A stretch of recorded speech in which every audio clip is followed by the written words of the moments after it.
Madam Speaker, the call of the wild from mammoth, African elephants, and rhinos has grown meek and blissfully silent. The culprit, outlaw terrorists who are tracking and hunting down these massive creatures to fund their filthy lucre terrorist enterprises. Our enemy is sophisticated and well-funded, but their weapons, surveillance equipment and training, food, lodging, and travel cost a lot of money. ISIS has a terrorist army that has raised billions of dollars through extortion, drugs, bank robbery, kidnapping, and oil smuggling. But there's one source of funding for terrorism that is being overlooked: poaching. Madam Speaker, the illegal wildlife trade in Africa is a $7 to $10 billion a year business. According to the Nonpartisan Congressional Research Service, a rhino horn sells for $65,000 a kilogram in Asia. That's more expensive than silver, gold, diamonds, or illicit drugs. The number one buyer of ivory is none other than China. With big profits and high demand, poaching has risen dramatically. Madam Speaker, two-thirds of Central Africa's forest elephants in Central Africa have been wiped out in the last 10 years. 100,000 elephants were killed in Africa between 2010 and 2012. In just those 10 years, Central Africa has lost 64% of its elephants, according to National Geographic. One of those elephants killed was Sateo, pictured right here before he was killed. Sateo was called by some as the world's biggest and largest elephant. Sateo had tucks that reached to the ground, as you can see. But last June, he was found in a swamp dead, killed for his tucks. He was 45 to 46 years old. The poachers finally got this old bull.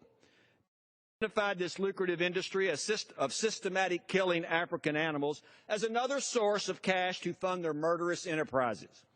The Al-Qaeda affiliate Al-Shabaab generated between $200,000 and $600,000 a month from just tucks, according to the African Elephant Action League. The blood money accounted for as much as 40% of Al-Shabaab's total operating budget. These terrorist poachers not only kill African animals, but they kill the wildlife wardens guarding them as well. Other terrorist organizations implicated in the illegal poaching trade include Joseph Kony's Lord's Resistance Army and in Central Africa and Boko Haram in Nigeria. Unsurprisingly, these terrorists have also taken advantage of the instability and corruption in African governments. Terrorists sell their bounties under the radar in the illicit market. The penalties for those caught poaching are minimal. So for terrorists who are looking to avoid detection, make a lot of money, and not face consequences if caught, poaching is their grand bargain. So what's being done? Our intelligence community has yet to establish a clear understanding of which terrorist groups are the most involved in poaching and who facilitates the worldwide transactions from Africa to other countries.